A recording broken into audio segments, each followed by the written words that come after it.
Kerang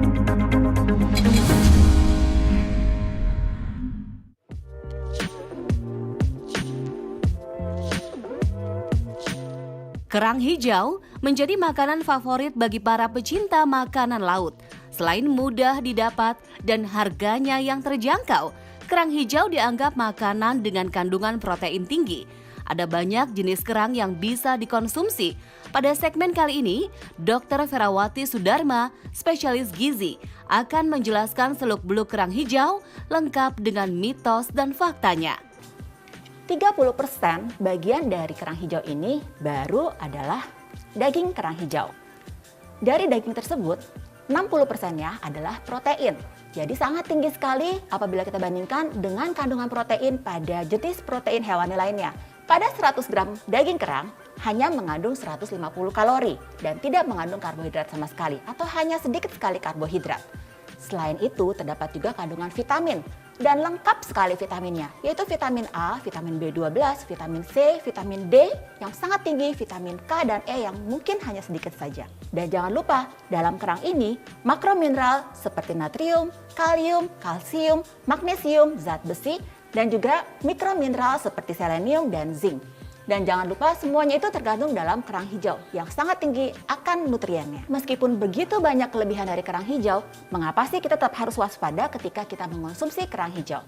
Yang pertama tentu saja, walaupun FAO tidak mengklasifikasikan kerang hijau dalam salah satu jenis bahan makanan yang tinggi akan logam berat, tetapi harus diketahui kandungan logam berat dari kerang hijau tergantung dari mana asal dari kerang hijau tersebut. Berbagai penelitian menunjukkan bahwa kerang hijau, terutama di daerah pesisir utara Jawa, mengandung tinggi sekali logam beratnya.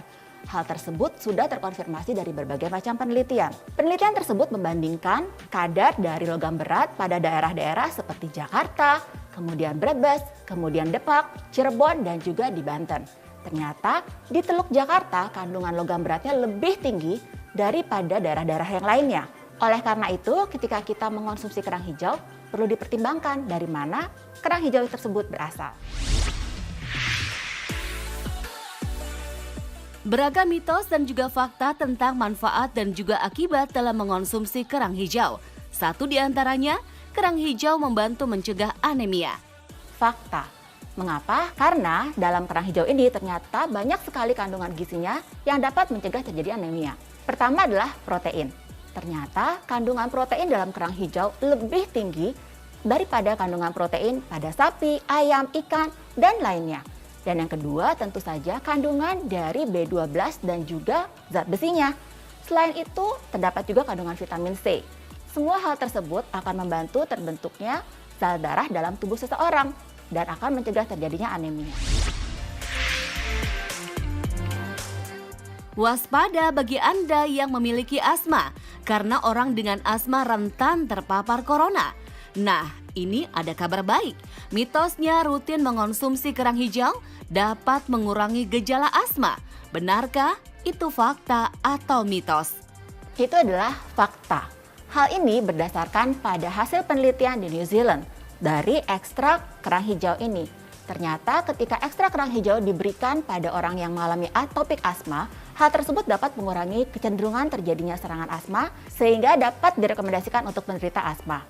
Tetapi kembali, harus hati-hati ya ketika kita mengonsumsi kerang hijau, kapan dan berapa banyak kita mengonsumsi kerang hijau tersebut. Nah, bagaimana? Sudah jelas ya, mana yang fakta dan juga mana yang mitos dari manfaat mengonsumsi kerang hijau, supaya tidak salah dalam memilih dan mengolah kerang hijau. Yuk simak dulu tips dari Dr. Vera berikut ini. Nah, sekarang kita bahas yuk bagaimana kita memilih, menyimpan, mengolah, dan juga memasak dari kerang hijau ini. Yang pertama adalah cara untuk memilih kerang hijau. Ketika kita memilih kerang hijau, pastikan bahwa kerang hijau yang kita pilih dalam kondisi tertutup cangkangnya. Apabila dia terbuka, cobalah untuk menutup kerang hijau tersebut. Ketika dia tidak menutup kembali, itu artinya kerang tersebut sudah mati dan tidak layak untuk dikonsumsi. Cara yang kedua adalah dengan cara mencium kerang hijau. Bau yang segar harus terdapat ketika kita mencium kerang hijau itu. Bau yang busuk sebaliknya, menandakan bahwa kerang hijau tersebut sudah tidak segar dan tidak layak untuk dikonsumsi. Yang ketiga, coba pegang permukaan dari kerang hijau. Permukaan yang lendir dan tentu saja isi yang berlendir menyatakan bahwa kerang hijau tersebut juga tidak baik untuk dikonsumsi.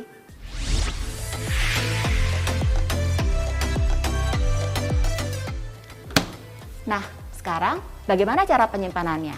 Penyimpanan yang terbaik ternyata menyimpan pada tempat yang tidak terlalu tertutup rapat. Biarkan sedikit udara mengalir agar daging kerang tidak rusak. Dan juga diharapkan terbaik adalah kita langsung mengolahnya ketika kita sudah membelinya. Dan apabila kita menyimpan, maksimal adalah selama 1 bulan. Sekarang kita akan coba untuk memasak satu hidangan dari kerang hijau yang praktis, mudah, dan tentu saja sehat. Sebelum kita mengolahnya, dianjurkan untuk merebus kerang hijau. Dari sebuah penelitian menyatakan bahwa untuk mempertahankan makronutrien dari kerang hijau ternyata paling bagus apabila kerang hijau tersebut direbus. Baru setelah itu dipanggang dan paling akhir adalah dibakar. Kerang hijau yang segar adalah kerang hijau ketika direbus, maka cangkangnya akan terbuka. Ketika selesai direbus dan cangkangnya masih tertutup, menandakan kerang hijau tersebut tidak layak untuk dikonsumsi. Satu tip lagi adalah ketika kita merebus, boleh juga ditambahkan sedikit garam atau sedikit limau dan juga sedikit daun salam untuk mengurangi bau amis dari kerang hijau ini. Sebelum kita mulai, kita lihat ya bahan-bahannya. Yang pertama adalah bawang putih, kemudian bawang bombay, jeruk nipis yang bisa kita gunakan untuk menambah rasa atau tadi ketika kita merebus kerang hijau tersebut. Daun bawang, tentu saja ada jahe dan juga penyedap seperti garam dan juga gula. Dan minyak untuk menumis dan sedikit tepung maizena untuk mengentalkan. Yang pertama adalah kita panaskan wajan tentu saja, kemudian kita tambahkan sedikit minyak untuk menumis. Pilihlah minyak dengan kualitas bagus, diutamakan yang cocok untuk menumis. Setelah minyak cukup panas, kita bisa menambahkan bawang putih dan bawang bombay.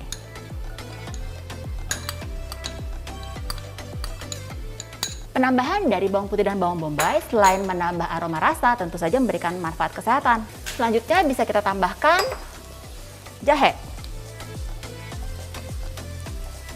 Nah, mulai tercium bau dari bawang putih, bawang bombay dan jahenya, baru kita masukkan daun bawang.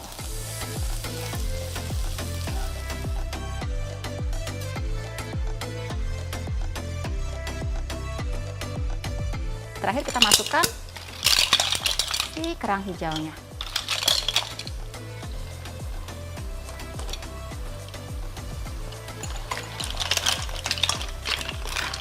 Jangan terlalu lama karena kerang hijaunya sudah matang. Hanya cukup untuk mencampurkan bumbu dengan kerang hijaunya. Nah, sekarang sudah siap. Mudah bukan cara masaknya?